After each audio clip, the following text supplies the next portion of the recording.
आज परत एकदा देवाने जर उभं केलेलं आहे तर प्रयत्न आपण देवाच्या वचनातून पाहूया. आणि स्तोत्रसहित प्रयत्न यावेळेला आपण काढलेला आहे आणि तो शास्त्रभाग वाचला. स्तोत्रसहिता त्याचं स्तोत्रसहिता 32 आणि 12 32 नाही, क्षमा करा, 33. स्तोत्रसहिता 33 आणि 12 ते 22 प्रयत्न आपण वाचलेला आहे. सो आज एक विशेष दिवस आहे भारतातल्या लोकांसाठी. व्हॉट्सॲपवर कदाचित मेसेज आले असतील. कोणाला माहिती आहे का? संविधान दिवस म्हणून घोषित करण्यात आले. कधी सुरू झाला कोणाला माहिती आहे? संविधान दिवस कधी सुरू झाला? हां, 1900 नाही, संविधान दिवस साजरा करण्याचं आजचा तो दिवस आहे 26 नोव्हेंबर हे ना, 1949. पण साजरा करण्याचा दिवस कधी सुरू झाला? साजरा करायला लागले लोक. संविधान दिवस बरं का, प्रजासत्ताक दिवस नाही. मोदी सरकार आल्यापासून 2015 साली संविधान दिवस हा पाळण्यात यावा असं त्यांनी जाहीर केलं. 2014मध्ये आपले पंतप्रधान नरेंद्र मोदी आले आणि मग 2015पासून त्यांनी आपल्या देशातल्या सगळ्या नागरिकांना सांगितलं की तुम्हाला संविधान दिवस पाळायचा आहे.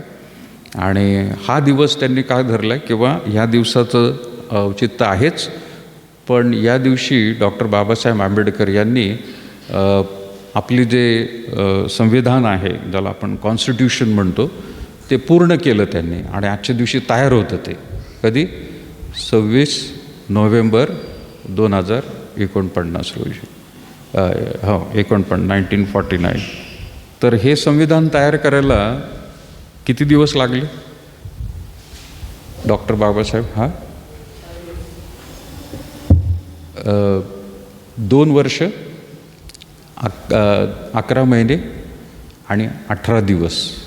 2, 11, 18. संविधान तयार करायला किती वर्ष लागले?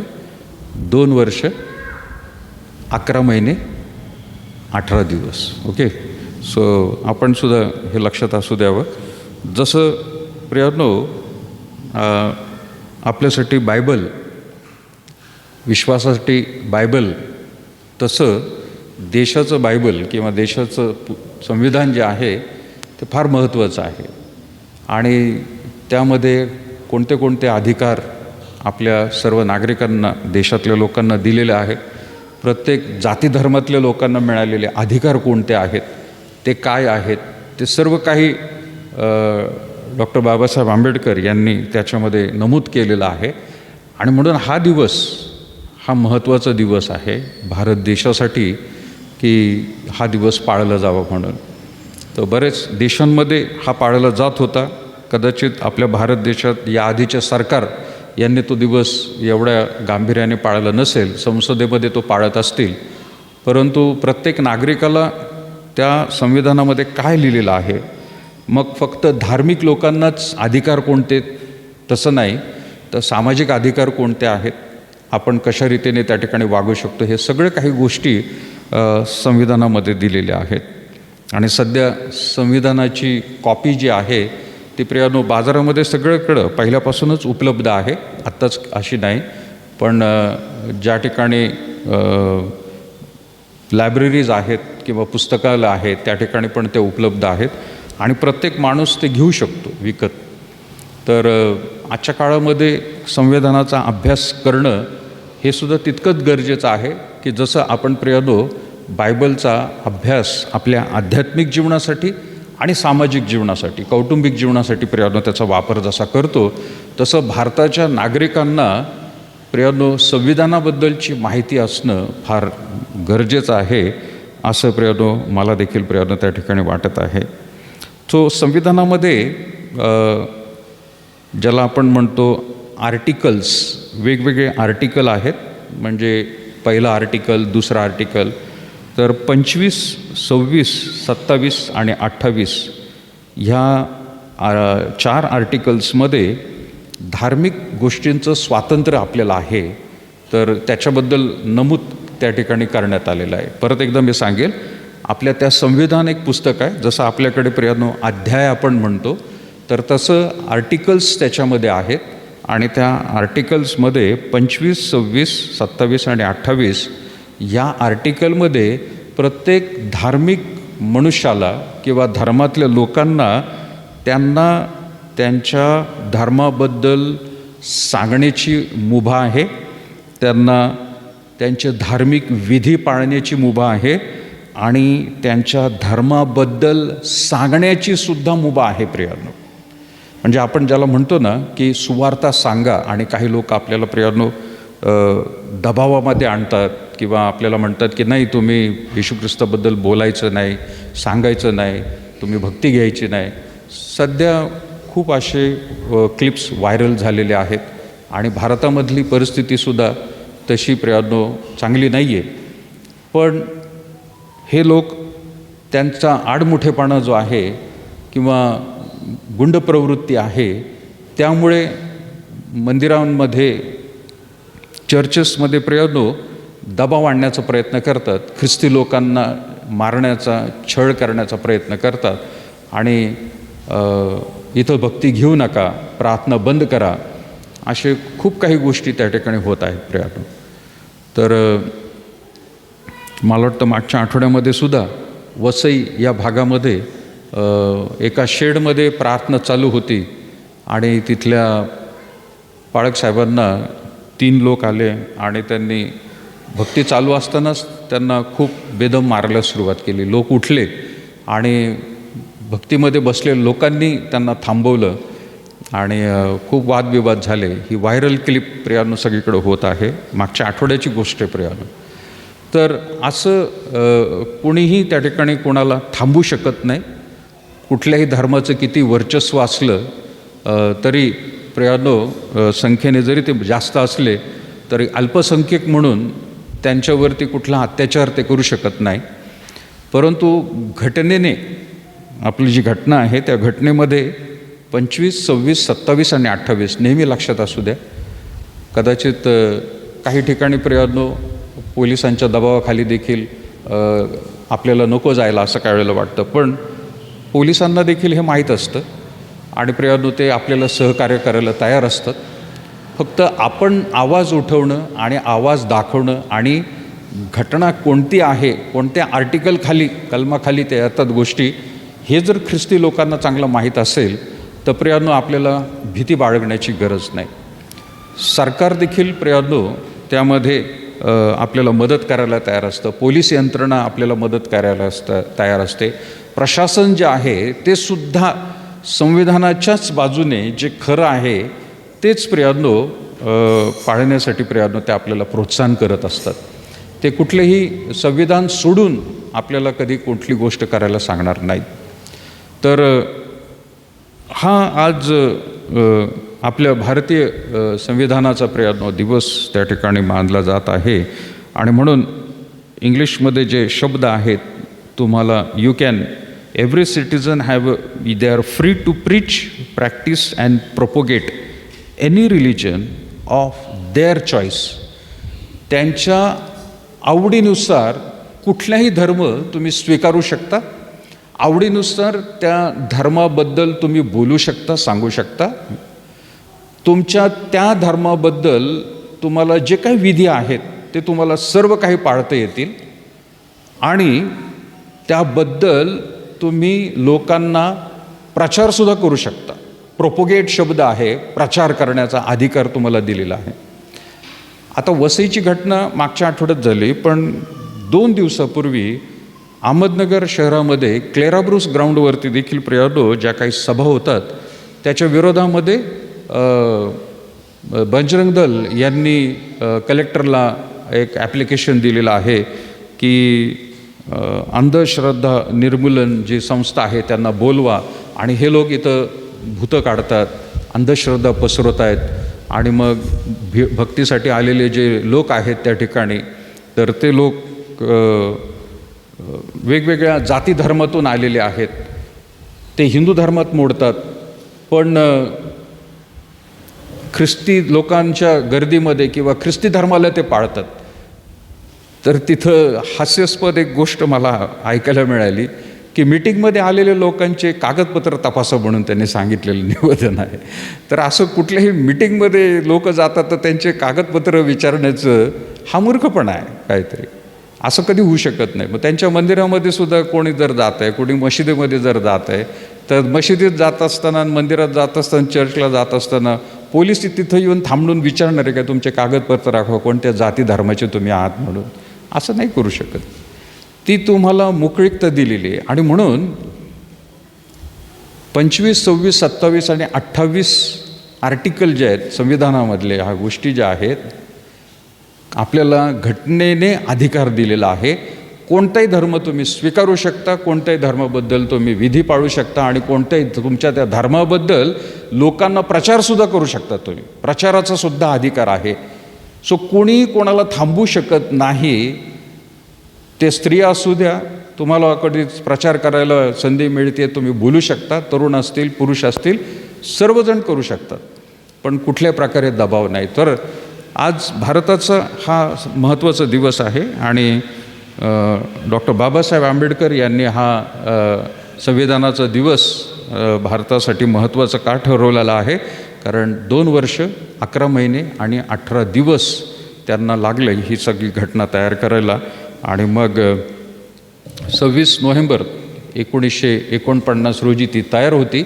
आणि तयार झाल्यानंतर प्रियांनो ती 1952 साली त्या ठिकाणी लागू करण्यात आली. आणि म्हणून ती 26 जानेवारी जे आपण म्हणतो प्रजासत्ताक दिन म्हणून तो दिवस त्या ठिकाणी प्रियांनो साजरा करण्यात येतो.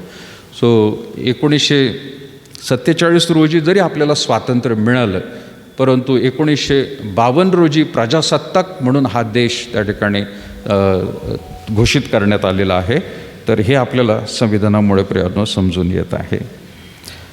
वेगवेगळ्या प्रियांनो प्रकारे आपण वचनाला देखील पाहत आहोत. आणि या निमित्ताने जो भाग आपण वाचलेला आहे स्तोत्र 33 आणि त्याचं 12 वचन कोणीतरी परत एकदा मोठ्याने वाचेल. स्तोत्रसंहिता 33 आणि 12 वचन काय म्हणत आहे प्रयत्न.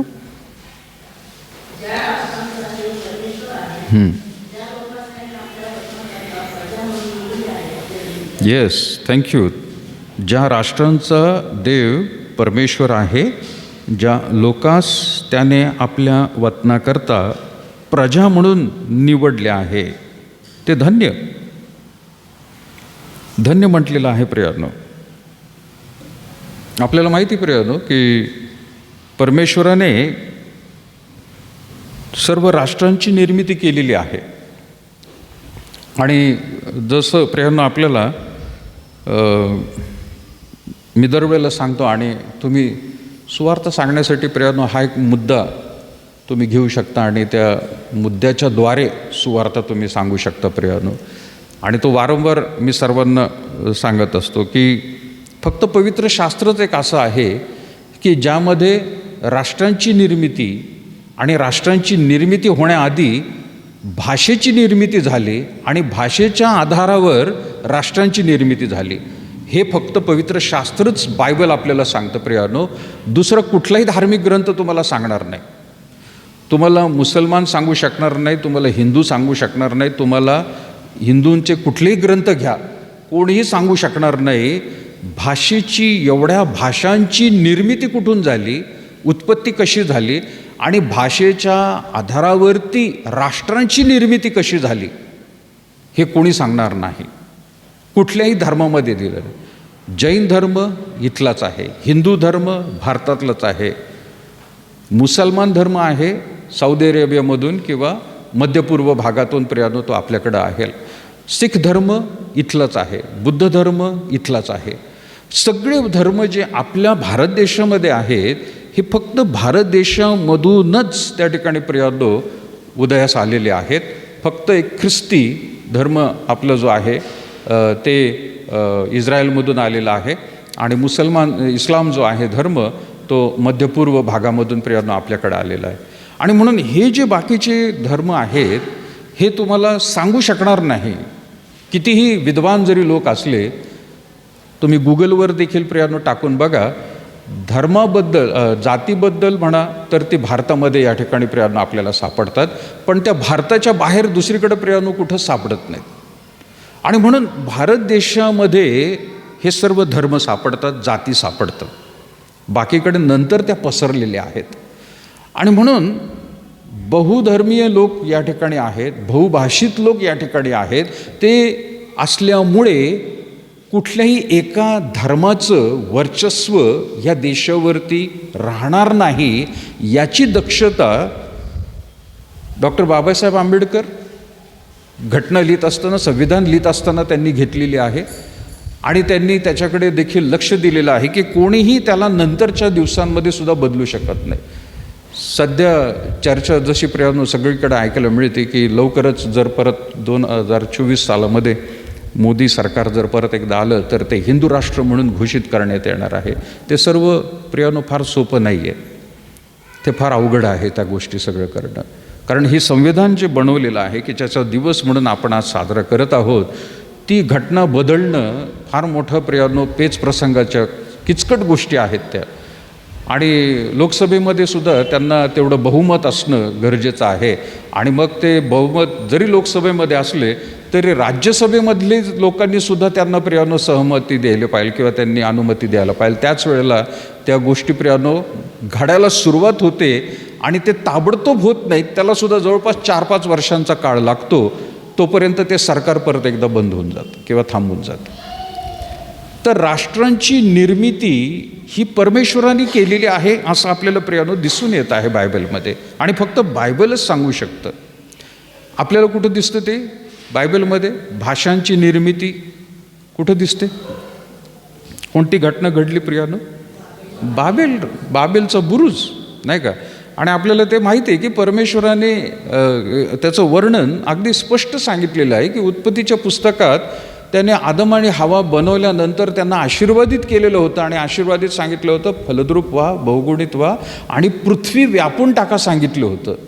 पण नंतरच्या काळामध्ये बघतो आपण की ते फक्त एकाच ठिकाणी थांबले, पृथ्वीकडे ते पांगत नव्हते. मग देवानेच त्यांना काय केलं, त्यांची भाषा बदलून टाकली आणि ते बुरुज बांधत होते. म्हणजे एका पसरवण्याच्या ऐवजी बुरुज बांधायला लागले, एका ठिकाणीच उंच राहायला लागले. आणि देवाने मग त्यांना त्या ठिकाणी भाषा बदलून टाकली.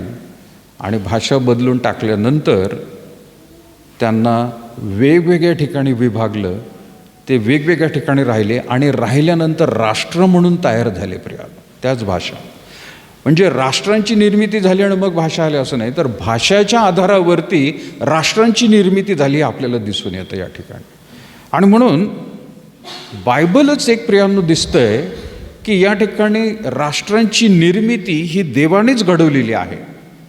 आणि ज्या ज्या राष्ट्रांवरती प्रियानो त्या काळापासून जे अधिकारी राहिलेले आहेत, राजे राहिलेले आहेत, लोक राहिलेले आहेत, तर त्यांची सुद्धा प्रियानो देवानेच, आपल्या परमेश्वरानेच त्यांची नेमणूक केलेली आहे.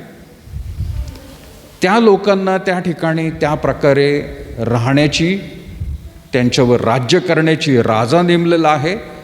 तिथले प्रियानो सर्व काही गोष्टी ज्या आहेत त्यांना कशा सुखसोयी होतील याच्याकडे देखील प्रियानो परमेश्वरानेच लक्ष दिलेलं आहे. आणि म्हणून आजसुद्धा अख्ख्या ह्या जगामध्ये भूतलावरती राष्ट्र म्हणून स्वतःचं अस्तित्व, ते जरी प्रियानो आपल्या देवाला ओळखत नसले, त्याची उपासना करत नसले, परंतु देव मात्र या सर्व गोष्टींचं कंट्रोल देवाने आपल्या हातात ठेवलेला आहे.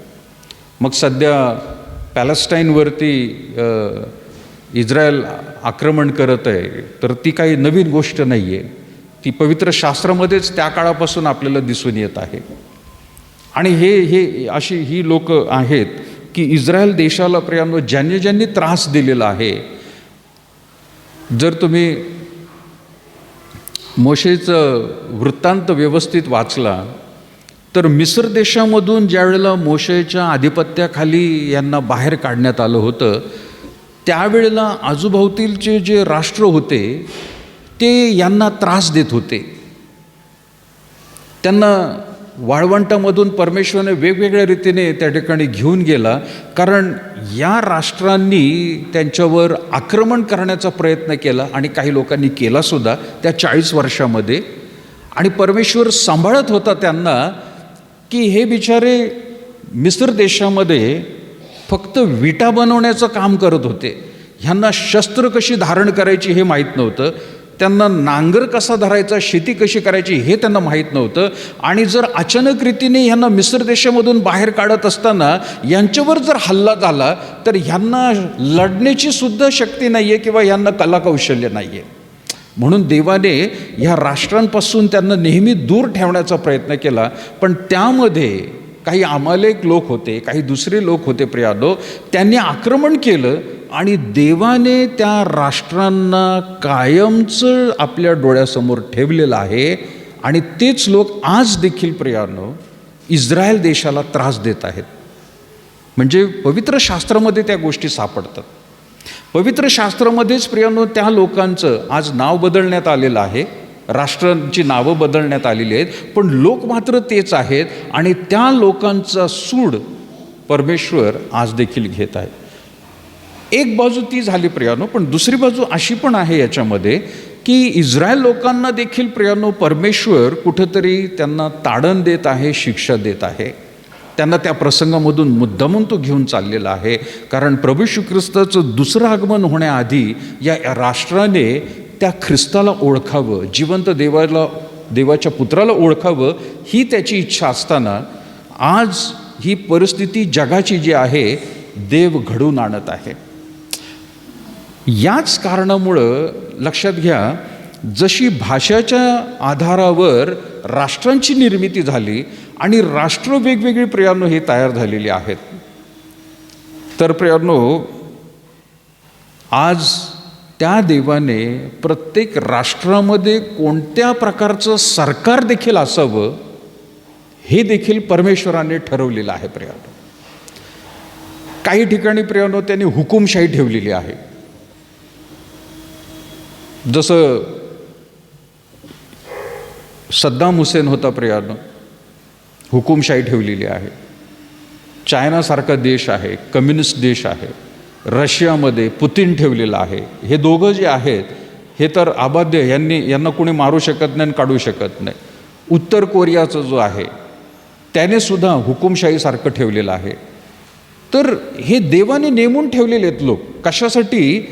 येत्या काळामध्ये यांच्याद्वारे प्रियानो इस्रायल राष्ट्रांवरती आक्रमण करण्याची रणनीती हे लोक बनवतील, जे हुकुमशाही आहेत. आपल्यासारखं देश जो आज आपण कोणतं आहोत, आपल्या देशामध्ये कोणतं सरकार आहे? हां, कसलं सरकार आहे? डेमोक्रेसी आहे का नाही आपल्याकडे? लोकशाही आहे. प्रजासत्ताक आणि लोकशाही दोन्ही आहे. सरकार पण आहे आणि लोक पण आहेत. लोक प्रतिनिधी पाठवतात आणि त्या ठिकाणी बदल होत असतो. सो डेमोक्रेटिकसुद्धा आहे त्याच्यामध्ये आणि रिपब्लिकसुद्धा आहे असं म्हणतो आपण. आणि ह्या गोष्टी देवाने अशाच मुद्दामून ठेवलेल्या आहेत की इथल्या लोकांना त्या ठिकाणी जास्त स्वातंत्र्य मिळावं म्हणून. सो कुठल्याही देशाबद्दल जरी बोललं प्रियानो, काही ठिकाणी राजेशाही आहे, काही ठिकाणी हुकुमशाही आहे, काही ठिकाणी लोकशाही आहे, काही ठिकाणी दोन्हीसुद्धा त्या ठिकाणी प्रियानो सापडतात. प्रजासत्ताक लोक आहेत आणि राजकीय लोकसुद्धा आहेत. हे देवाच्या नजरेपासून सुटलेलं नाही. सरकार जे आहे आणि सरकारचा जो मुख्य माणूस आहे तो राष्ट्रपती असू द्या, तो पंतप्रधान असू द्या, हे देवाने निवडलेले लोक आहेत. आणि याच्यामधून प्रियानो आपल्याला हे सांगायचं आहे की परमेश्वराने नुसतंच आपल्याला प्रियानो गोष्टी सांगितलेल्यात असं नाही, त्याने स्वतः एका राष्ट्राची निर्मिती करून दाखवलेली आहे. एक उदाहरण म्हणून त्या राष्ट्राकडून आजपर्यंत प्रियानो परमेश्वर कार्य करत आहे की जे बायबलमध्ये प्रियानो 3,500 वर्षापूर्वीचा वृत्तांत काळ, तो सगळं काही आपल्याला आज देखील बायबलमध्ये वाचायला मिळतो की त्या ठिकाणी त्यावेळेला काय काय घडलं होतं, कोणकोणते राजे होते, त्यांनी कसं आक्रमण केलं, किती संख्येने सैन्य घेतलं त्यांनी, हे सगळं प्रियानो बायबलमध्ये वृत्तांत दिलेलं आहे. ती काय काल्पनिक नाही आहेत. आपल्याकडे जे धर्म आहे ते बरेचसे प्रियानो काल्पनिक गोष्टी सांगतात, त्याला सत्यपुरावा कुठंच मिळत नाही आहे. वर्तमानपत्रात आणि प्रियानो वेगवेगळ्या रीतीने व्हॉट्सॲपवरती देखील आणि सोशल मीडियावरती प्रियानो लोक सगळीकडे सांगत आहेत. आज जे काही धार्मिक गोष्टी म्हणून लोक एखाद्या व्यक्तीला राजा म्हणून ठेवलेलं आहे, त्याला देव म्हणून करून ठेवलेलं आहे, त्याचं कुठेही पुरातन विभागामध्ये प्रियानो अस्तित्व सापडतच नाही, अस्तित्वच नाही आहे त्याचं. फक्त काल्पनिक गोष्टी आहेत. परंतु आज जर बायबलबद्दल बोललं, ख्रिस्ती धर्माबद्दल बोललं, तर प्रियानो त्याचं अस्तित्व सगळं काही तिथं आहे. पर्यटनसाठी ज्या वेळेला लोक त्या ठिकाणी जातात, टुरिझमसाठी जातात, त्यांना त्या ठिकाणी त्या वस्तूसुद्धा त्या ठिकाणी, त्या जागा, ते कन्स्ट्रक्शन, ते सगळं तसंच्या तसं सापडतं आहे की जे प्रभू येशू ख्रिस्ताच्या काळामध्ये प्रियानो होतं आणि आजसुद्धा आहे. ते काय काल्पनिक नाही आहे. आणि म्हणून वारंवार ज्यावेळेला प्रियानो पण येशू ख्रिस्ताबद्दलच्या गोष्टी बोलत असताना आपल्याला जुन्या कराराकडे सुद्धा जाणं गरजेचं आहे. आणि त्यावेळेला त्या देवाने त्या राष्ट्रामध्ये आणि इतर राष्ट्रांवर कसा प्रभाव टाकला हे सारखं पाहणं प्रियानो फार महत्त्वाचं आहे. आणि स्तोत्र जी प्रियानो आपण या ठिकाणी वाचतो 33 म्हणून तिथं म्हटलेलं आहे 12व्या वचनामध्ये, स्तोत्र 33 आणि 12 वचनात, की ज्या राष्ट्रांचा देव परमेश्वर आहे, ज्या लोकांस त्याने आपल्या वतनाकरता प्रजा म्हणून निवडले आहेत, ते कशा आहेत? धन्य आहेत, ते ब्लेसेड आहेत. ते फक्त आज इस्रायल हमासवरती आक्रमण करत आहे, किंवा हमास नावाची एक संघटना आहे प्रियानो पॅलेस्टाईनमध्ये, गाझापट्टीमध्ये. तर चर्चा सगळीकडे प्रियानो लोक करतात की इस्रायल देशाला लाज कशी वाटत नाही, हे ह्यांचं राष्ट्र नाहीच आहे, हे संपूर्ण रीतीने पॅलेस्टाईन म्हणून गणलं जात होतं. आणि आपल्या भारतातले न्यूज अँकर जे आहेत ते सुद्धा सांगतात, इंदिरा गांधी आपल्या पंतप्रधान यांनी पॅलेस्टाईनला सपोर्ट केला होता. त्यावेळेला त्यांचे जे राष्ट्राध्यक्ष होते त्यांना मदत करण्यात आलेली होती.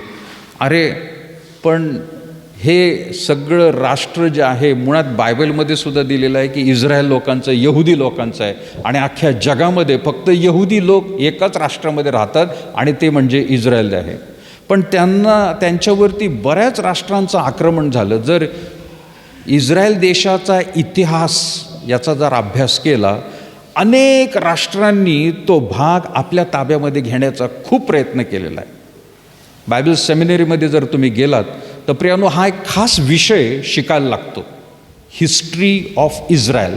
आपल्याला जसं शाळेमध्ये हिस्ट्री ऑफ इंडिया, भारताचा इतिहास हा शिकायला लागतो, तसं ह्या राष्ट्राची निर्मिती झाल्यापासून आजच्या काळापर्यंत, या शतकापर्यंत किती राष्ट्रांनी ह्याच्यावर आक्रमण केलं, किती किती काळ त्यांचं राज्य त्या ठिकाणी राहिलं, आणि यामध्ये विस्थापित झालेले कसे लोक आहेत, यहुदी लोक कसे विस्थापित झाले, सगळं वेगवेगळ्या ठिकाणी त्यांना प्रियानो जावं लागलं. आणि मग कालांतराने हे सगळे परत यहुदी आपल्या राष्ट्रामध्ये परत एकदा आले. जे पांगले होते ते परत आले, त्यांनी राष्ट्र म्हणून त्यांना त्या ठिकाणी प्रियानो डोनाल्ड ट्रम्प यांनी घोषित केलं. तसं तर त्याच्या आधी 1900 आपल्या काळामध्येच 1948 आपल्याला स्वातंत्र्य मिळाल्यानंतर 1 वर्षानंतर प्रियानो त्यांना देखील स्वातंत्र्य ब्रिटिशांकडून मिळालं होतं. पण त्यांना राजधानी ठेवण्याचा अधिकार नव्हता. डोनाल्ड ट्रम्प ज्यावेळेला अमेरिकेचा राष्ट्राध्यक्ष होते त्यांना यरुशलेम घोषित करण्यासाठी मुभा दिली आणि त्यांनी घोषित केलं की होय, इस्रायलचा जे कॅपिटल आहे, राजधानी जी आहे ती यरुशलेम आहे. आणि तेव्हापासून प्रियानो आजपर्यंत ते यहुदी राष्ट्र म्हणून आहे. देवाने हे सगळं काही केलेलं आहे. देव त्या ठिकाणी प्रियानो सर्व गोष्टी अशासाठी करत आहे की लक्ष प्रियानो सगळं तेच आहे की प्रभू येशू ख्रिस्त त्याचा पुत्र याकडे सगळ्यांनी लक्ष लावावं. प्रकटीकरणाच्या पुस्तकामध्ये देखील प्रियानो ज्या भविष्यवाणी करण्यात आलेल्या आहेत की रशिया जो आहे तो इस्रायलवरती आक्रमण करण्यासाठी त्या ठिकाणी येणार आहे. चायना देखील त्या ठिकाणी प्रियानो त्याचं सैन्य, मोठं सैन्य घेऊन येणार आहे. त्या सैन्याचं वर्णन देखील त्या ठिकाणी करण्यात आलेलं आहे. पण ते सैन्य येण्यासाठी त्या ठिकाणी प्रियानो जो काही मार्ग आहे तो इतके दिवस बंद होता किंवा त्यांना दिसत नव्हता मार्ग.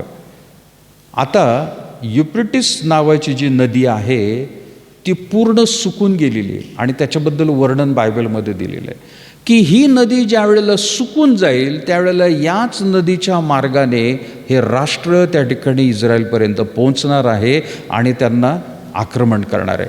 आता सगळ्या जगातल्या लोकांचं लक्ष त्या प्रगटीकरणाच्या भविष्यवाणीकडे लागलेलं आहे. अरे हे एवढे वर्ष आपण वाचलं त्यावेळेला ह्या नदीबद्दल आपल्याला लक्षात नाही आलं, पण बायबलमध्ये ते दिलं आहे.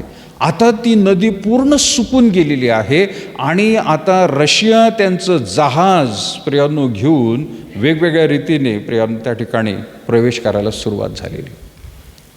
देवाला काय माहीत नाही का? हे सगळं माहीत आहे. हर्मगेदोनची लढाई ज्याला बायबलमध्ये दिलेली आहे ती लढाई त्या ठिकाणी होणार आहे. एका बाजूला प्रियांनो हे सगळी राष्ट्र आक्रमण इस्रायलवर करणार आहेत आणि दुसऱ्या बाजूला प्रभू येशू ख्रिस्त त्याचं सैन्य घेऊन खाली येणार आहे देवदूतांसह आणि त्या ठिकाणी एक मोठं युद्ध होणार आहे. प्रियानो हे युद्ध किंवा आता जे काही आपण पाहतो ही प्रियानो फार छोटी छोटी युद्ध आहेत आणि देवाला हे सगळं माहीत आहे आणि म्हणून तिथं प्रियानो आपण म्हणत आहे की देवाने त्या राष्ट्राला निवडलेलं आहे. त्याची प्रजा म्हणून जे लोक त्या ठिकाणी त्याने घेतलेले ते धन्य लोक आहेत, ते ब्लेसेड आहेत. आज जरी त्यांना प्रियानो भयंकर परिस्थितीमधून जावं लागत आहे पण ते धन्य आहेत. त्या राष्ट्रांच्या द्वारे देव स्वतः त्या ठिकाणी लोकांना दाखवून देणार आहे, सगळ्या लोकांना, की मीच एक जिवंत देव आहे, दुसरं कोणी नाही. हे मानवाने घडवलेले सगळे देव आहेत. आणि म्हणून प्रियांनो ह्या गोष्टी ज्यावेळेला आपण पाहतो तर वचनाद्वारे प्रियांनो काही गोष्टी आपल्याला लक्षात घेणं गरजेचं आहे. आपण जर अनुवादाचं पुस्तक काढलं त्याचा 33 अध्याय आणि 29 वचन काय म्हणतं बघा. अनुवादाचं पुस्तक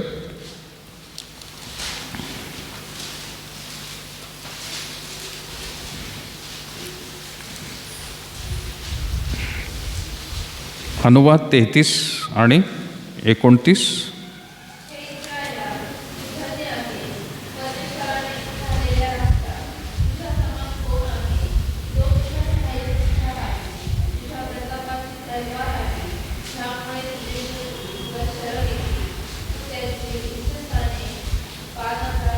येस, वचन म्हणत आहे प्रियानो, ही इस्रायला इथं सुद्धा काय प्रियानो अनुवादाचं पुस्तक मोशेच्या मृत्यूच्या आधी त्याने संपूर्ण रीतीने ह्या गोष्टी वर्णन केलेल्या आहेत. आणि प्रियानो अनुवाद पुस्तकाचा अर्थच प्रियानो तसा होतो की जे काही उत्पत्ती, निर्गम, लेवी, गणना ह्या 4 पुस्तकांमध्ये घडलं त्याचा सारांश ज्याला आपण म्हणतो समरी, ब्रीफिंग अनुवादाच्या पुस्तकात दिलेलं आहे. जे काही घडलंय प्रियानो त्याचा सर्व सारांश मोशे आता परत एकदा सांगायला लागला, जे काही घडले ते. म्हणून अनुवादाच्या पुस्तकामध्ये मागच्या प्रियानो जी काही त्या ठिकाणी 4 पुस्तकं आहेत त्याचा सारांश इथं मिळतो.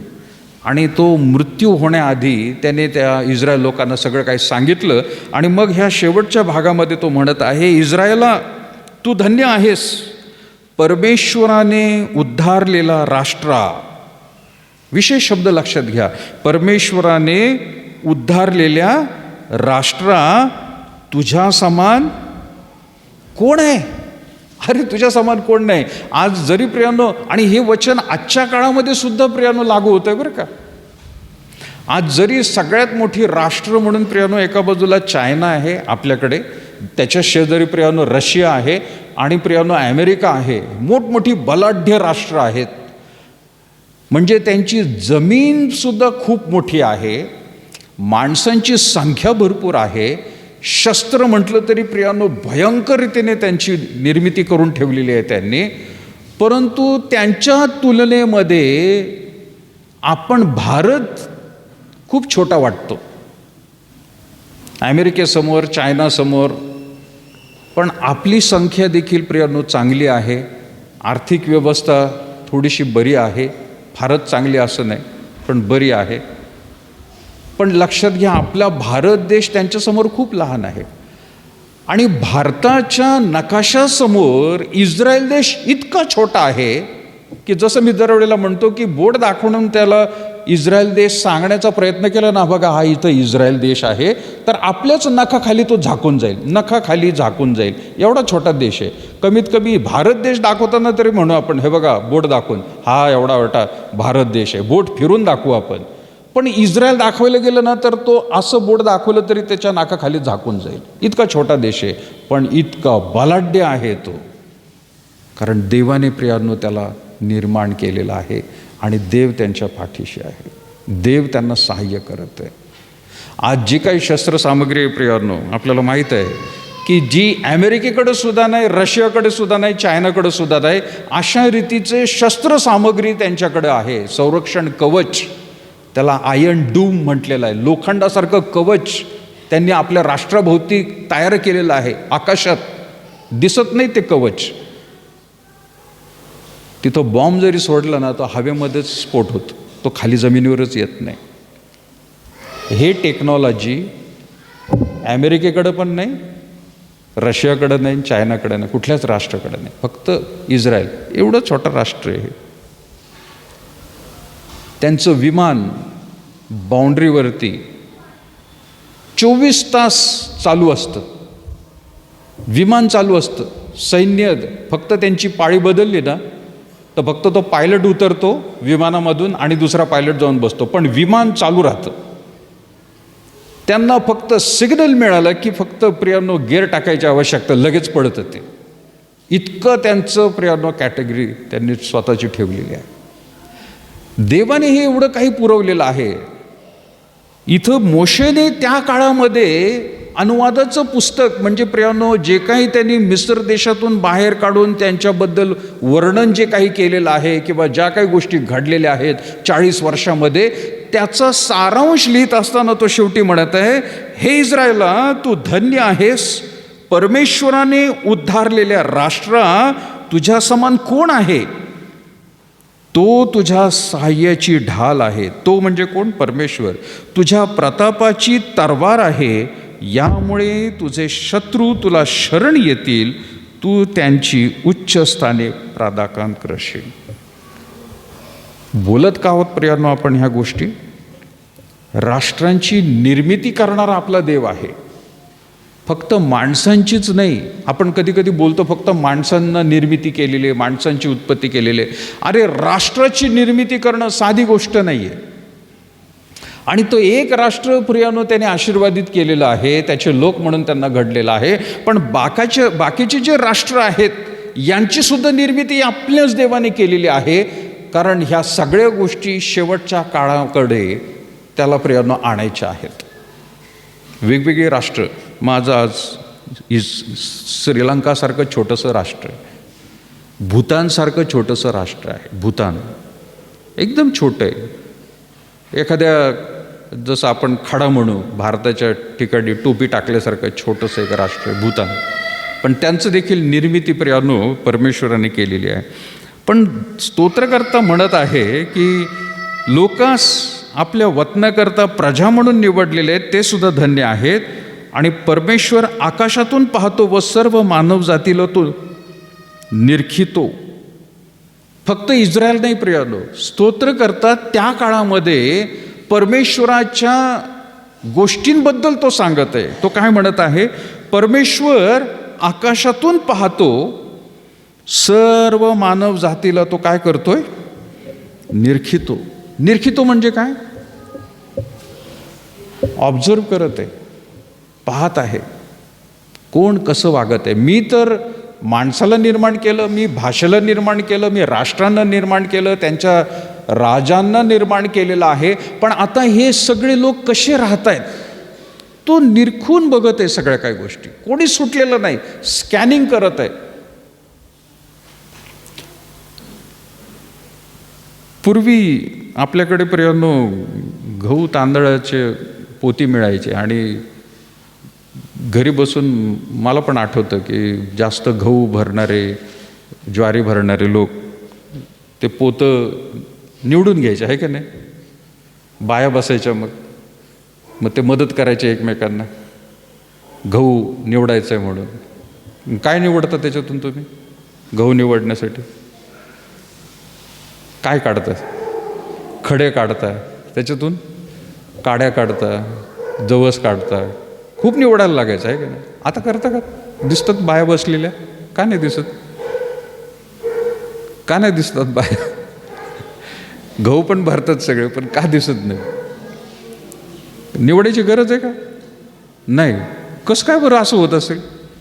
पूर्वीच्या काळी ते बाया बसायच्या, पोतीच्या पोती एका दिवसात 2 दिवसात ते निवडून मोकळे व्हायचे सगळे. पण आता निवडायला नाही लागत आहे. मग काय गहू म्हणजे असं वरच्यावर काढतात का मलईसारखा शेतातून? फक्त गहू गहू गहू गहू गहू, काड्या बिलकुल येत नाहीत, असं आहे का काही? नाही.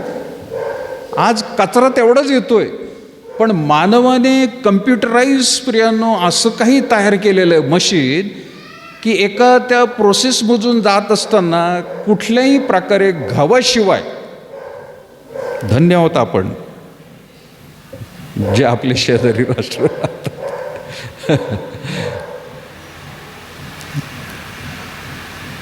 कुठल्याही प्रकारचा गहू असला तो येईल, पण गव्हा व्यतिरिक्त काही असेल ना तर कम्प्युटरने प्रियानो फुंकून टाकलं जातं त्याला. बरोबर एवढ्या सगळ्या प्रोसेसमधून तेवढा खडा, तेवढी काडी, तेवढं जवस काय असेल बरोबर टाकलं जातं, सेपरेट केलं जातं.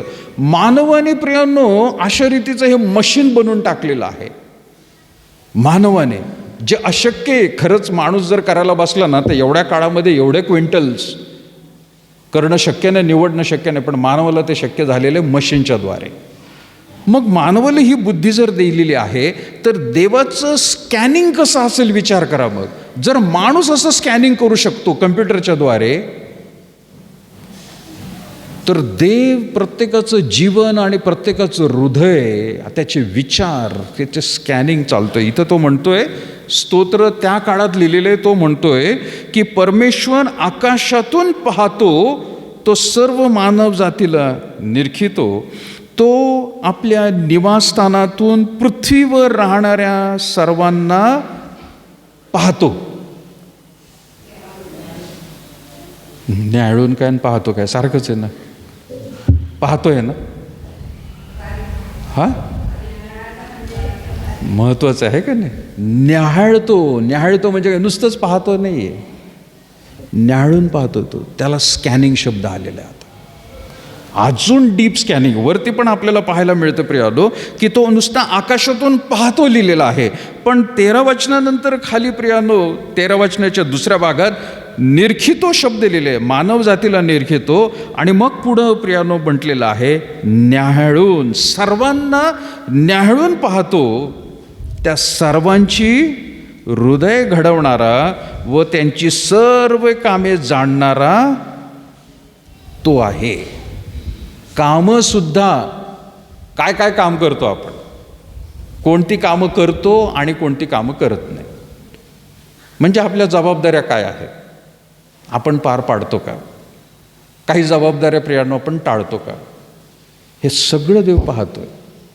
आपला अधिकारी, कामावरचा साहेब कदाचित आपल्याकडे बघणार नाही किंवा त्यांनी बघून सुद्धा दुर्लक्ष करेल, कोणी पाहतही नसेल प्रियानो.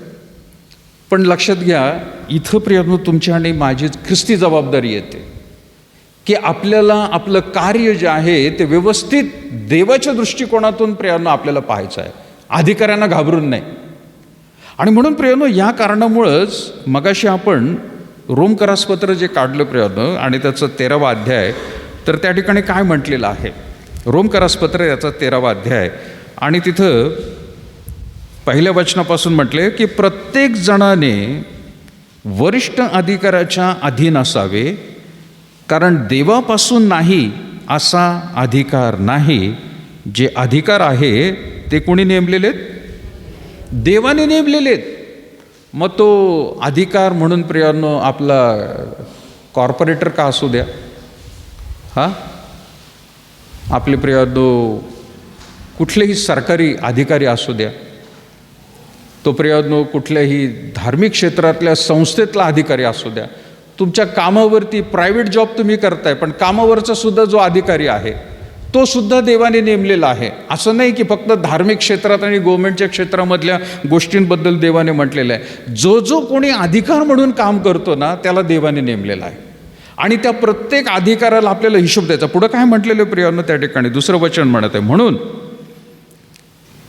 जे अधिकार, पहिल्या वचनाचा शेवटचा भाग म्हणत आहे, जे अधिकार आहेत ते देवाने नेमलेले आहेत, म्हणून जो अधिकाराला आड येतो तो देवाच्या व्यवस्थेला आड येतो आणि आड येणारा आपणावर दंड ओढून घेईल. कारण चांगल्या कामाला अधिकाऱ्याची भीती असते असे नाही, तर वाईट कामाला असते. तेव्हा अधिकाऱ्याची भीती नसावी अशी तुमची इच्छा असल्यास चांगले ते कर, म्हणजे त्याच्याकडून तुझी प्रशंसा होईल. कारण तुझ्या हितासाठी तो देवाचा सेवक आहे. पण जर तू वाईट करशील तर त्याची भीती बाळग, कारण तो तलवार व्यर्थ धारण करत नाही, तर क्रोध दाखवण्याकरता वाईट करणाऱ्यांचा सूड घेणारा असा तो देवाचा सेवक आहे. म्हणून क्रोधामुळे केवळ नव्हे तर सत्सद विवेक बुद्धीमुळे अधीन राहणे अगत्याचे आहे. या कारणास्तव तुम्ही करही देता, कारण अधिकारी देवाची सेवा करणारे आहेत व ते याच सेवेत तत्पर असतात. ज्याला जे द्यायचे त्याला द्या, ज्याला कर द्यायचा आहे त्याला तो द्या, ज्याला जकात द्यायची असेल त्याला ती द्या, ज्याचा धाक धरायचा त्याचा धाक धरा व ज्याचा सन्मान करायचा त्याचा सन्मान करा. हे फक्त धार्मिक क्षेत्रातलं म्हटलेलं नाही, कर शब्द वापरलेला आहे. पौल रोमच्या मंडळीला देखील प्रियांनो त्या ठिकाणी सांगत आहे, टॅक्स, कर म्हणजे टॅक्स. आता टॅक्सच्या नंतर प्रियांनो आपल्याकडे GST शब्द आलेला आहे. हा सुद्धा प्रियांनो तो करच म्हणतो आपण. म्हणजे या सगळ्या गोष्टी देवाने आपल्यासाठी, आपल्या भल्यासाठी त्या राज्यामध्ये राहत असताना प्रियांनो त्यांनी ते करत राहावं असं म्हणून दिलेलं आहे. जसं प्रियांनो ही गोष्ट आपल्याला पुढे देखील जाऊन प्रियांनो पाहायला मिळते की ह्या मिस्र देशातून ह्या लोकांना बाहेर काढून 40 वर्ष भटकवलं आणि दुधामधाच्या देशामध्ये आणलं, इस्रायल देशामध्ये. त्यांना त्या ठिकाणी वास्तव्य करण्याआधी परमेश्वराने सांगितलं होतं की तुम्ही व्यवस्थित राहाल तर ठीक आहे, नाहीतर इथून तुम्हाला मी परत एकदा पांगवणार आहे. आणि लोक तसे चांगले राहिले नाहीत आणि देवाने त्यांच्यावर आक्रमण करण्याआधी या इस्रायल देशाचे 2 भाग केले. उत्तर भागाला इस्रायल म्हटलं, दक्षिणाला यहुदा म्हटलं. आणि इस्रायल जो वरचा आहे त्याच्यावर असिरी लोकांनी आक्रमण केलं, लुटून घेऊन गेले. आणि मग बाबेलचा नबुकदनेस्सर जो राजा आला, यहुदावर आक्रमण केलं आणि चांगले चांगले लोक आणि मंदिरातल्या गोष्टी, सलमोनाने जे सोन्याने मढवलेल्या गोष्टी होत्या त्या सगळ्या तो घेऊन गेला. आणि मग तिथं गेल्यानंतर मग ह्या यहुदी लोकांना जाणीव व्हायला लागले की आपण काय केलं म्हणून. मग तिथं बसून ते आता रडायला लागले, पश्चाताप करायला लागले. मग परमेश्वराने वेगवेगळ्या रीतीने संदेश त्यांच्याद्वारे परमेश्वरांचं ऐकलं, ज्या राष्ट्रामध्ये आता तुम्ही राहतात ना तिथल्या राष्ट्रांच्या भल्यासाठी तुम्ही चांगलं वागा, की तिथले राष्ट्रांना त्या ठिकाणी आश्चर्य वाटायला पाहिजे की हे लोक असे कसे आपल्याकडे राहत आहेत. आणि म्हणून जसे तुम्ही आपल्या देशामध्ये राहत होता, आता परकीय देशांमध्ये सुद्धा तुम्ही तिथं राहायला सुरुवात करा. याचा अर्थ असा नाही की तुम्ही त्यांच्यासारखी देव मूर्तीपूजा करायला सुरुवात करा, नाही. तुम्ही तुमची साक्ष वेगळ्या रीतीने ठेवावी आणि मग मी तुम्हाला त्या राष्ट्रातून बाहेर काढेल आणि परत एकदा तुमच्या राष्ट्रामध्ये तुम्हाला घेऊन येईल. देवाने त्यांना सांगितलं, त्यांनी तसं आज्ञापालन केलं आणि मग बाबेल राष्ट्रामधून परत एकदा सुटका झाली आणि आपल्या देशामध्ये प्रियांनो येऊन ते राहिले. राष्ट्रांची निर्मिती आणि प्रियांनो स्वतःच्याच लोकांना देखील शिक्षा करून परत एकदा प्रियांनो आणणारा हा देव आज देखील ते कार्य प्रियांनो तो करत आहे. आणि प्रियांनो अशा रीतीने अधिकाऱ्यांबद्दल देखील प्रियांनो बायबलमध्ये आपल्याला सांगितलेलं आहे की त्यांना विरोध करू नका. पौल त्यावेळेला प्रियांनो त्या रोमच्या मंडळीतल्या लोकांना ते सांगत होतं. आता रोम प्रियांनो शहर जे आहे हे सुद्धा मूर्तीपूजांनी भरलेलं देश होता किंवा राज्य होतं. हे रोमन लोकांची सुद्धा आपल्याकडे जसं हिंदू धर्माच्या वेगवेगळ्या मूर्त्या आहेत आणि त्यांच्या कहाण्या वेगवेगळ्या आहेत, तसं रोम शहरामध्ये देखील प्रियांनो होतं. पण त्या ठिकाणी राहत असताना दुसरे जे विश्वासू लोक होते, मग त्याच्यामध्ये यहुदी लोकसुद्धा होते की ज्यांचं परिवर्तन ख्रिस्ती झाले आहे, दुसऱ्या धर्मातले लोकसुद्धा त्यांचं परिवर्तन झाले, ते ख्रिस्ती आले. असे दोन्ही ख्रिस्ती एकत्र राहत होते. आणि प्रार्थनेमध्ये प्रियानो एकत्र येत असताना तिथल्या लोकांना त्या ठिकाणी तो समजावून सांगत आहे की आता रोमन अधिकारी आहेत, तर त्यांना तुम्ही विरोध करू नका. ह्या लोकांना वाटायचं की नाही, आमचं देव जिवंत आहे, आम्ही यहुदी लोक आहे, आता तुमचं ते सगळं काही बाजूला ठेवा. तो म्हणतोय तुम्ही दुसऱ्या राष्ट्रांमध्ये राहत आहात आणि तिथं तुम्हाला कसं राहायचं आहे त्याच्याबद्दल तो वर्णन करत आहे. आणि म्हणून तो म्हणत आहे प्रत्येक जणाने वरिष्ठ अधिकाराच्या अधीन असावे, कारण देवापासून नाही असा अधिकार नाही. जे अधिकार आहेत ते देवाने नेमलेले आहेत. अगदी स्पष्ट सांगितलं, विरोध करू नका त्याला. प्रियानो, यामधून वाचत असताना एक गोष्ट समोर येत होती, ती सारखी म्हणजे जसं प्रियानो लोकशाही आहे, राजेशाही आहे, हुकुमशाही आहे, प्रजासत्ताक, वेगवेगळे सरकारचे प्रकार आहेत. त्या प्रकारे प्रियानो त्या लोकांना वागणूक मिळते. राजेशाही असेल किंवा ज्याला थोडक्यात आजच्या काळामध्ये परत आपण म्हणू हुकुमशाही, डिक्टेटरशिप, तर राजा जे सांगेल ते प्रजेला करणं गरजेचं, आणि नाही जर कोणी ऐकत ते त्याला मारायचं, खलास करायचं त्याला. म्हणजे दक्षिण कोरियामध्ये हुकुमशाही नाही आहे, तिथं लोकांना स्वातंत्र्य आहे बिचाऱ्यांना. पण उत्तर कोरियामध्ये तिथं बिलकुल स्वातंत्र्य नाही आहे. तो जे सांगेल राष्ट्रपती ते करणं गरजेचं आहे. आणि जर कोणी विरोध केला, कोणालाही न कळता त्याचा जीव संपवण्यात येतो. हे सुद्धा देवाने त्या ठिकाणी ठेवलेले आहेत असे लोक. पण जशा प्रकारची सरकार किंवा ज्या प्रकारचा राजा असेल तशी वागणूक तिथं मिळते. अगदी त्याच प्रकारे एक दुसरी प्रियानो कल्पना माझ्या डोक्यात आली की ज्या प्रकारचा देव राष्ट्रांचा असेल तशीच परिस्थिती त्या देशामध्ये राहणार आहे. आणि उदाहरणार्थ आपला देश, एका बाजूला इस्रायल देश आहे, दुसऱ्या बाजूला प्रियानो अमेरिकासारखा देश आहे, पाश्चात्य देश आहेत, आणि आपला देश आहे आणि आशिया खंडातले देश. आपला देव जसा आहे तशी वागणूक आणि तशी सरकार आणि तसं प्रियानो त्या ठिकाणी लाईफस्टाईल तशी राहणार आहे. पाकिस्तानमध्ये इस्लामिक राष्ट्र आहे, इस्लामिक धर्माला, ग्रंथाला महत्त्व आहे, आणि त्यांची वागणूक आणि त्यांची परिस्थिती बघा, आर्थिकदृष्ट्या बघा, सामाजिकदृष्ट्या बघा, भयंकर परिस्थिती आहे प्रिया.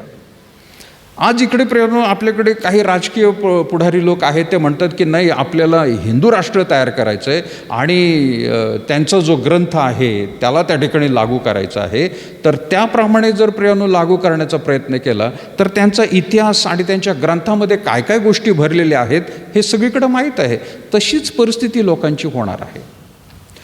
अमेरिकेसारखा देश जो आहे की ज्या ठिकाणी प्रियानो आत्तापर्यंत लागू करण्यात आलं होतं ते म्हणजे बायबलबद्दल प्रियानो शिक्षण दिलं होतं, व्यवस्थित चाललेलं आहे. पण तिथं देखील प्रियानो आता इकडचे लोक तिकडं जाऊन तो प्रियानो धार्मिक जो वातावरण आहे त्याला ढवळून काढण्यात आलेलं आहे. पाश्चात्य देशामध्ये सुद्धा प्रियानो जर तुम्ही बघितलं, इंग्लंडसारखा देश, तिथं सुद्धा आपल्याकडचे आता काही लोक जाऊन तिथं स्थायिक व्हायला लागलेले आहेत. आणि तिथे प्रियानो ते म्हणतात नाही, आम्हाला ह्या धर्माच्या नावाखाली एखादं मंदिर बांधायचं आहे, आम्हाला गुरुद्वार बांधवायचं आहे. आणि मग जे इथं ते धार्मिकदृष्ट्या जे काय वातावरण, पाणी, आवाजाचं दूषीकरण जे चाललेलं आहे ते तिकडं आता व्हायला सुरुवात झालेली. म्हणजे जसा देव आहे तशी प्रियानो ट्रीटमेंट आणि तशी वागणूक आणि तसे व्यवहार त्या ठिकाणी होतात. आज आपण प्रियानो जर या देवाबद्दल बोलत आहोत तर आपली वागणूक आणि ट्रीटमेंट प्रियानो आपल्याला तशी त्या ठिकाणी व्हावी लागते. त्यांच्या बरोबर प्रियानो आपल्याला बरोबरी करायची नाही किंवा त्यांच्यासारखं आपल्याला काहीच करायचं नाही आहे. आपली ओळख नेहमी वेगळी ठेवायची आहे. जगामध्ये यहुदी लोकांनी आपली ओळख वेगळी ठेवलेली प्रियानो, ते अजूनपर्यंत मिक्स झालेले नाहीत. आणि मिक्स जर झाले तर त्यांना एक नाव देण्यात आलं. कोणतं नाव? शमरोन. लक्षात राहिलं आहे का नाही? जे लोक प्रियानो आपलं सर्वस्व देवाच्या आज्ञेप्रमाणे चालणारे यहुदी लोक होते, ते स्वतःला कट्टर मानत होते, पण तसं जर न करणारे लोक होते तर त्यांना शंभरांना ढकललं जात होतं. आणि आज मी परत एकदा सांगतो हे प्रियानो, यहुदी लोक त्या देशामध्ये छळ झाल्यामुळे सगळ्या जगात पांगले, वेगवेगळ्या ठिकाणी ते राहत आहेत.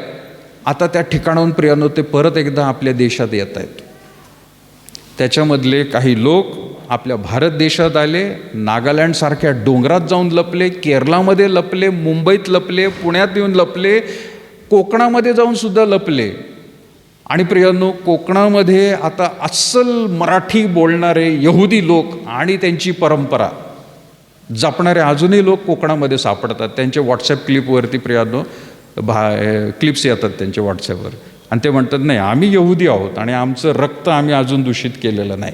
म्हणजे काय, दुसऱ्या तुम्ही जरी आम्ही कैक हजारो वर्षांपासून इथं राहतोय, पण आम्ही दुसऱ्या लोकांबरोबर विवाह करून आमचं रक्त दूषित केलेलं नाही.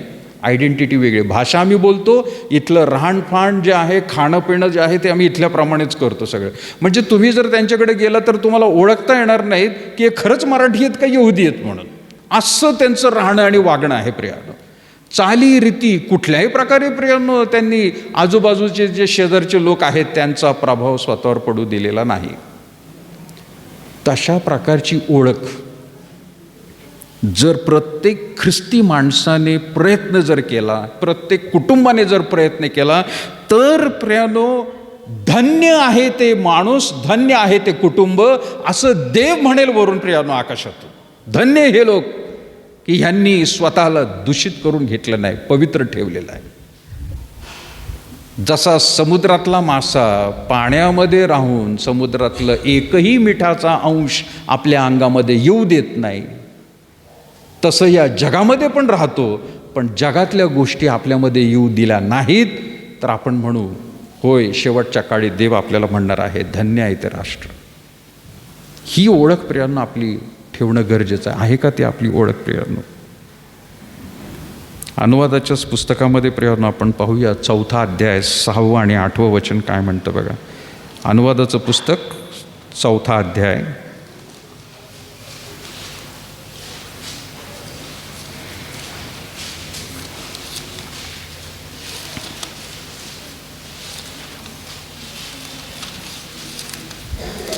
'कोणाला मिळालं ते वाचा त्यांनी. अनुवाद 4था अध्याय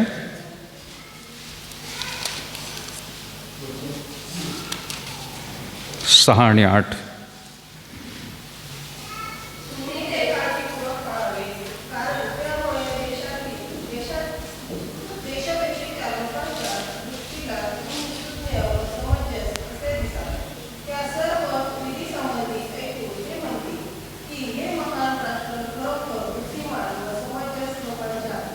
पुढे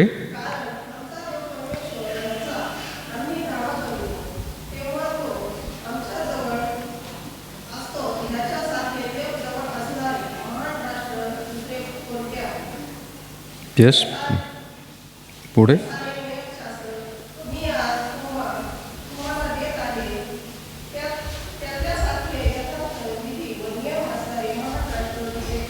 येस, थँक्यू मोशे. परत एकदा प्रियांनो, अनुवादाचं पुस्तक रिव्हिजन चाललेलं आहे आणि रिव्हिजनमध्ये तो काय म्हणत आहे?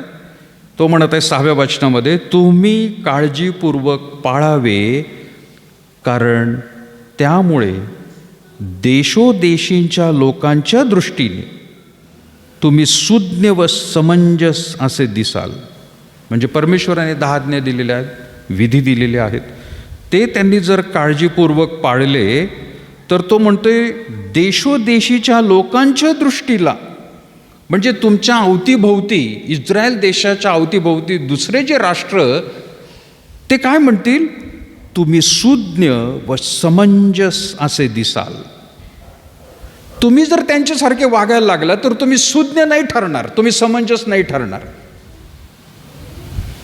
आपल्याला सुज्ञ आणि समंजस आज ख्रिस्ती म्हणून जर राहायचं असेल समाजामध्ये, त्यांच्यासारखं जर वागलं तर ते म्हणतील हे तर आमच्यातलेच आहेत, पण वेगळं काहीतरी करून दाखवलं, तुम्ही चांगल्या रीतीने वागलात, त्यांच्यासारखे राहिले नाहीत, तर ते म्हणतील हे सुज्ञ आणि समंजस पण लोक आहेत. काय हे म्हणतील माहिती आहे का? कारण सुद्धा दिलेलं आहे. मोशे काय म्हणतो? त्या सर्व विधी संबंधी ऐकून ते म्हणतील की हे महान राष्ट्र खरोखर बुद्धिमान आणि समंजस लोकांचे आहे, कारण आमचा देव परमेश्वर ह्याचा आम्ही धावा करतो तेव्हा तो आमच्याजवळ असतो. याच्यासारखे देव जवळ असणारे महान राष्ट्र दुसरे कोणते? देव त्यांच्याजवळ असतो समंजस असल्या, म्हणजे आम्ही ज्या ज्या वेळेला आमच्या देवाकडे धावा करतो त्यावेळेला तो धावा ऐकून आमचा देव आमच्यामध्ये येऊन उपस्थित राहतो. हे शेजारची राष्ट्र बघून म्हणतील, अरे यांचा देव यांच्यामध्ये येऊन राहतो. आम्हाला तर आम्ही किती काय काय धावा करतो, ढोल बदडवतो आणि स्वतःला बदडून घेतो, पण आमचा देव काही दिसत नाही. पण हा देव सुद्धा कधी येईल माहिती आहे का? ज्या वेळेला त्याचे लोक पवित्र जीवन जगणारे, दूषित स्वतःला न करून घेणारे, बाकीच्या चालीरीतीप्रमाणे न चालणारे, त्याच वेळेला तो म्हणेल यांच्यामध्ये माझी उपस्थिती दाखवायला पाहिजे. देव त्या लोकांमध्ये येऊन वस्ती करायला तयार आहे. मग ते फक्त इस्रायल राष्ट्र नाही आहे प्रियानो, ते आज आपण सुद्धा या भारत देशामध्ये जरी बहुसंख्य प्रियानो संख्या दुसऱ्या धर्मांची असली आणि आपण अल्पसंख्यांमध्ये धरले जात आहोत, पण आपल्यामध्ये देव येऊन वस्ती करायला तयार आहे. ख्रिसमस, इमॅन्युएल, म्हणजे आम्हामध्ये देव. तो फक्त काय 25 डिसेंबरसाठी येतोय असं नाही, तो वर्षभरच येतो असं नाही, तो कायमस्वरूपी आम्हामध्ये देव. खरंच दिसतंय का प्रियानो आम्हामध्ये देव? खरंच होतंय का या सगळ्या गोष्टी? संविधानाचा दिवस भारत देशामध्ये पाळतायत, सगळीकडे करत आहेत. आमचं संविधान हे इथं आहे, आपण ते मानत नाही असं नाही, कारण हे आपल्याला प्रियानो भारताचं संविधान इथलं नागरिकत्व काय आहे हे दाखवून देत आहे. पण भविष्यातलं नागरिकत्व कुठं आहे ते संविधान इथं आहे. येतं आहे का लक्षात? त्या संविधान म्हणजे या ठिकाणाहून गेल्यानंतर दुसऱ्या एका ठिकाणी प्रियांनो आपल्याला त्या ठिकाणी नागरिकत्व मिळणार आहे. तिथलं नागरिकत्व टिकवण्यासाठी आज हे संविधान पाळणं गरजेचं आहे. आणि त्याप्रमाणे तिथला जो देव आहे आपला परमेश्वर प्रभू येशू ख्रिस्त, त्याच्या आज्ञेप्रमाणे जर आपण वागणारे असू तरच आपल्याला त्या ठिकाणी प्रियांनो जाता येणार आहे. कालच्या दिवशी एक बातमी वाचली, 8 लोकांना मुंबई विमानतळावर पकडण्यात आलं. तर ते कुठंतरी मला वाटतं इंग्लिश गोष्टी भाषासाठी का कसले तरी ट्रेनिंगसाठी ते चालले होते.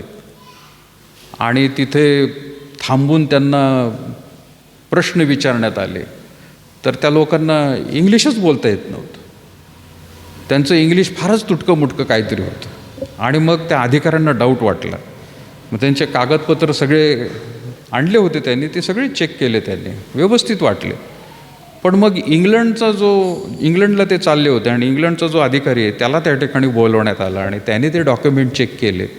व्हेरीफाय करताना त्याला दिसले की सगळे डॉक्युमेंट फेक होते, खोटे होते. ते जर भारतीय लोकांनी ते बघून पाठवण्याचा प्रयत्न केला असता, डाऊट आणला नसता, तर हे इंग्लंडला पोहोचले असते. पण ज्यावेळेला इंग्लंडचा उच्च अधिकारी तिथं होता एअरपोर्टवरती, त्याने ज्यावेळेला ते व्हेरीफाय केले, तो म्हणाला हे तर आमच्याकडून इश्यूज झालेले नाहीत डॉक्युमेंट, मग हे इथं कसे काय आले यांच्या हातात. आणि मग त्यांना समजलं एक मोठं रॅकेट तयार झालेलं आहे की जे अशा प्रकारचं डॉक्युमेंट तयार करून इंग्लंडमध्ये लोकांना कितीतरी पाठवलेलं आहे आणि तिथं नागरिकत्व त्यांना मिळवलेलं सुद्धा आहे. काही लोकांनी, भारतातल्या लोकांनी तिथं नागरिकत्व मिळवलेलं आहे खोट्या डॉक्युमेंट्सच्या आधारे. आता ती साखळी शोधायला सुरुवात झालेली आहे की असे कोणकोणते लोक तिकडे गेलेले आहेत आणि त्यांचं आता तिकडचं नागरिकत्व तिकडे धोक्यात आलेलं आहे. अशी गोष्ट स्वर्गात होणार नाही आहे. पण अशी गोष्ट स्वर्गात होणार नाही की इथं कुठंतरी कुठल्या तरी पाळकाला धरून आणि पाळकीनबाईला धरून आणि चर्चला धरून काहीतरी चला बाबा स्वर्गात जाण्याचा मार्ग, काही नाही असा शॉर्टकट. आपलं स्वतःचं जीवन हेच महत्त्वाचं डॉक्युमेंट आहे. ते इथं स्कॅन करतो देव, त्याला माहिती आहे कोण कसं आहे. आपण त्याच्यासाठी स्तोत्र 33 वाचलं प्रियानं. तो पाहतोय, निरखितो लिहिलेला आहे आणि काय न्याहाळतो पण शब्द आहे. तो प्रत्येकाचं जीवन स्कॅन करतो. कोणालाही जाता येणार नाही. जर माणूस खडा काडी बाजूला काढू शकतो गावामधून, कितीतरी क्विंटलने प्रियानो गहू असला तरी माणूस बरोबर सगळं स्वच्छ करतोय तो. तर देव स्वच्छ करणारा देव, अंतःकरण, त्याच्या हातात आपलं जीवन देऊया पोत्यासारखं. देवा काय असेल घाण काढ, दाखव मला स्वच्छ कर, पण माझं हे जीवनाचं पोतं स्वर्गात जाऊ दे. काय असेल ते इथंच स्वच्छ करायला सांगा. आणि देवाने तेवढ्यासाठी स्कॅनर पण पाठवलेला आहे आणि तो आहे पवित्र आत्मा. तो स्कॅन करतो. प्रभू येशू ख्रिस्त ठपका लावतो, स्वर्गात पाठवतो. त्याने आपल्याला त्याचं रक्त दिलेलं आहे, पोत्यावरती लिहून टाकलेलं आहे, ख्रिस्ती स्वर्गात जायला पाहिजे. प्रार्थना करूया प्रियानो. भयासुग्य स्तुतीस पात्र प्रभू येशू ख्रिस्त, आम्ही तुझे आभार मानतो. पवित्र आत्मा, आम्ही तुझं गौरव करतो. स्वर्गीय पित्या, आम्ही तुझे खरोखर धन्यवाद करत आहोत, कारण या भूतलावरती मानवाला प्रभू तू अशासाठी नव्हतं घडवलंस की आम्ही स्वर्गामध्ये जावं. तू आम्हाला या ठिकाणीच ठेवणार होता, परंतु आम्ही धन्य आहोत. प्रभू येशू ख्रिस्ताची ओळख होऊन आम्हाला पुन्हा एकदा पापांची क्षमा आम्हाला प्रभू तू केलेली आहेस. आम्हाला प्रभू तू धन्य म्हटलेलं आहे. कुठल्याही प्रकारे प्रभू आम्ही या जगामध्ये वाहून जाऊ नये म्हणून पवित्र शास्त्र आणि पवित्र आत्मा हा देखील आम्हाला प्रभू तू देव केलेला आहेस. आज त्याद्वारे आम्ही खरोखर प्रभू तुझी ओळख पुन्हा एकदा करून घेत आहोत. अजूनही प्रभू आम्हापैकी प्रभू परमेश्वर कोणी अशा गोष्टींमध्ये, जगातल्या गोष्टींमध्ये अडकलेले असतील तर प्रभू त्या सर्व प्रियजनांना आम्ही तुझ्या हातात सादर करतो. प्रभू त्यांचं जीवन त्यांनी तुला समर्पित करावं. तुझ्या प्रभू परमेश्वर आधिपत्याखाली स्वतःला प्रभू त्यांनी लीन आणि नम्र करावं. आणि या भूतलावरती प्रभू सर्व काही जगण्यासाठीच नाही तर प्रभू तुझी साक्ष आणि तुझी सेवा आम्ही अधिक प्रभावीरितीने करावी, यासाठीच प्रभू तू आम्हाला पाठवलेले. आम्ही जरी संख्येने मिठासारखे असलो, कमी असलो तरी देखील प्रभू रुचकरपणा समाजामध्ये आणण्यासाठी, आणि तो आमच्याकडून नाही तर तुझ्या पवित्रतेची रुचकरपणा समाजामध्ये दाखवण्यास आम्हाला तू मदत कर. पुन्हा एकदा उपस्थित असलेली प्रभू सर्व तुझी प्रिय मंडळी तुझ्या पवित्र सान्निध्यामध्ये पुन्हा एकदा त्यांच्या परतीच्या प्रवासामध्ये घेऊन जा. आणि पुढील आठवड्यात आणि येत्या प्रभू महिन्यामध्ये ख्रिस्त जन्मोत्सवच्या कार्यक्रमासाठी तयार करण्यास आम्हाला मदत कर. मान, सन्मान आणि गौरव प्रभू तुला देत लहानशी प्रार्थना येशूच्या नावात मागत आहोत म्हणून तो एक बापा. उभे राहूया प्रियांनो. प्रभूने शिकवलेली प्रार्थना. हे आमच्या स्वर्गातील बापा, तुझे नाम पवित्र मानले जा. तुझे राज्य जसे स्वर्गात तसे पृथ्वीवर तुझ्या इच्छेप्रमाणे हो. आमची रोजची भाकर आज आम्हास दे, जसे आमचे ऋणी असरून सोडून तसे तू आमचे ऋणी आम्हास, आणि आम्हास परीक्षेतून नकोस तर आम्हास वाटपासून सोडून, कारण की राज्य, सामर्थ्य आणि गौरव आपल्या परमेश्वराचं प्रेम, प्रभू श्री ख्रिस्ताची कृपा आणि पवित्र आत्म्याची सहभागिता आता आणि इथून पुढं सदैव तुम्हा सर्व लहान थोर प्रियजनांवर असो.